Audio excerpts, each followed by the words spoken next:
High dear students, তোমাদের সকলকেই বাংলার স্কুলে ওয়েলকাম। চলো আজকে আমরা আলোচনা করব তোমাদের ইতিহাসের চতুর্থ অধ্যায়ের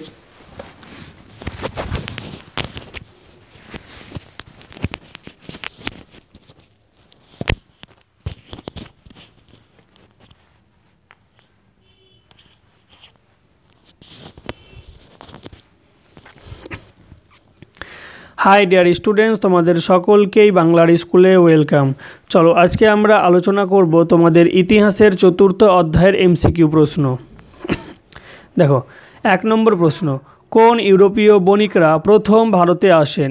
ইউরোপীয় বণিক পর্তুগিজরা প্রথম ভারতে এসেছিল। কবে এসেছিল? প্রথম 1498 খ্রিস্টাব্দে। কোথায় এসেছিল? কেরালার কালিকট বন্দরে, তাই কি না? এবং সেই সময় হিন্দু রাজা ছিলেন জামোরিন।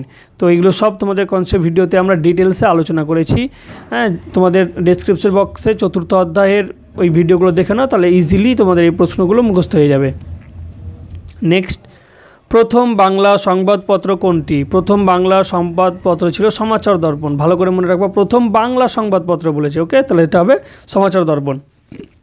আর যদি বলতো ভারতের প্রথম সংবাদপত্র কোনটি, তাহলে হতো তোমার হিকির, জেমস আগাস্টাস হিকির যে ছিল বেঙ্গল গ্যাজেট, সেটা।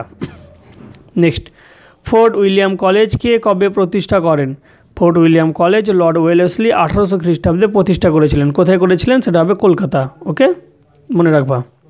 নেক্সট প্রশ্ন, নিখিল ভারত ট্রেড ইউনিয়ন কংগ্রেস কবে গঠিত হয়? 1920 খ্রিস্টাব্দে, এবং এর সভাপতি ছিলেন প্রথম লালা লাজপত রায়।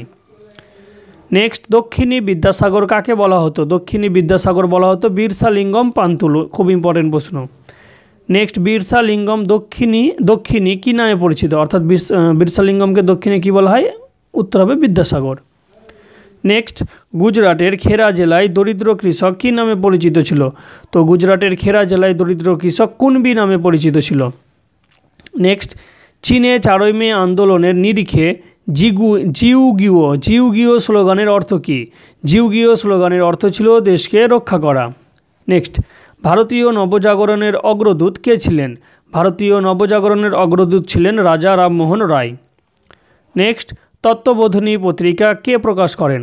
তত্ত্ববোধিনী পত্রিকা দেবেন্দ্রনাথ ঠাকুর প্রকাশ করতেন। নেক্সট, রামমোহন রায়কে কে রাজা উপাধি দিয়েছিলেন? তো উত্তর হবে মুঘল সম্রাট দ্বিতীয় আকবর। নেক্সট, ভারতে পাশ্চাত্য শিক্ষা বিস্তারে ম্যাগনা কার্টা বলা হয় কাকে? উত্তর হবে উডের ডেসপ্যাচকে। উডের ডেসপ্যাচ কবে প্রকাশিত হয়েছিল? 1854 খ্রিস্টাব্দে, যেটা আমরা এসআইকিউ প্রশ্নতে আলোচনা করেছি। নেক্সট, বর্তমান ভারত কে রচনা করেন? উত্তর বিবেকানন্দ। নেক্সট, হিন্দু পায়োনিয়ার পত্রিকাটি কে রচনা করেন বা কে প্রকাশ করেন? উত্তর হবে নববঙ্গীয় যারা ছিলেন তারা, অর্থাৎ ডিরোজিওর অনুগামীরা। হ্যাঁ, এটা তোমরা একটু দেখে নাও। নেক্সট, ভারতে কে কবে এশিয়াটিক সোসাইটি প্রতিষ্ঠা করেন? উত্তর হবে উইলিয়াম জোন্স 1784 খ্রিস্টাব্দে। নেক্সট, সিং চুং হুই এর প্রবর্তক কে ছিলেন? সিং চুই হুই এর প্রবর্তক ছিলেন সাং ইয়াংসেন। নেক্সট, এক জাতি এক ধর্ম এবং এক ঈশ্বর কার মূল আদর্শ ছিল? এটা ছিল শ্রী নারায়ণ গুরুর মূল আদর্শ। নেক্সট, স্কুল বুক সোসাইটি কে প্রতিষ্ঠা করেন? Answer David Hare. নেক্সট, সত্য সাধক সভা প্রতিষ্ঠা করেন কে? জ্যোতিবা ফুলে। কবে করেছিল? 1873 সালে, যেগুলো আমরা এসএকিউতে পড়েছি। নেক্সট ইম্পর্টেন্ট প্রশ্ন, শ্রীরামপুর ত্রয়ী নামে পরিচিত কারা? আনসার কেরি, মার্সম্যান এবং ওয়ার্ড। নেক্সট, জাতীয় সভা কে ও কবে প্রতিষ্ঠা করে?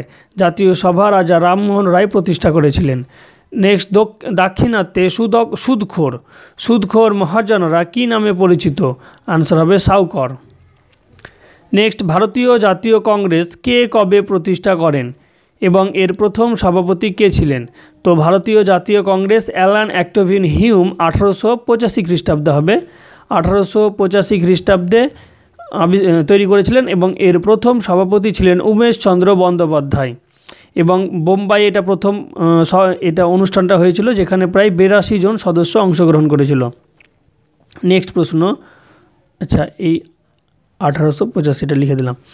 যতমত ততপথ আদর্শের প্রবর্তক কে ছিলেন? উত্তর হবে শ্রীরামকৃষ্ণ। নেক্সট, চুঁইয়ে পড়া নীতির প্রবর্তক কে ছিলেন? চুঁইয়ে পড়া নীতির প্রবর্তক ছিলেন মেকলে। তো এই হলো তোমাদের চতুর্থ অধ্যায়ের এমসিকিউ প্রশ্ন। এর আগে এসিকিউ প্রশ্ন নিয়ে আলোচনা করেছি আমরা, এবং তোমাদের চতুর্থ অধ্যায়ের পুরো কনসেপ্ট ভিডিও তোমাদের ডেসক্রিপশন বক্সে দেওয়া রয়েছে। তোমরা প্রথমে কনসেপ্ট ভিডিওটা আগে দেখো, তারপরে এসিকিউ দেখো, তারপরে এমসিকিউ, তারপরে এলকিউ দেখবে, তাহলে তোমাদের একদম ইজিলি সব মুখস্থ হয়ে যাবে। এবং আশা করি তোমরা এইভাবে বাংলার স্কুলকে লাইক, শেয়ার এবং সাবস্ক্রাইব করে সাপোর্ট করতে থাকবে। চলো, থ্যাংক ইউ, জয় হিন্দ।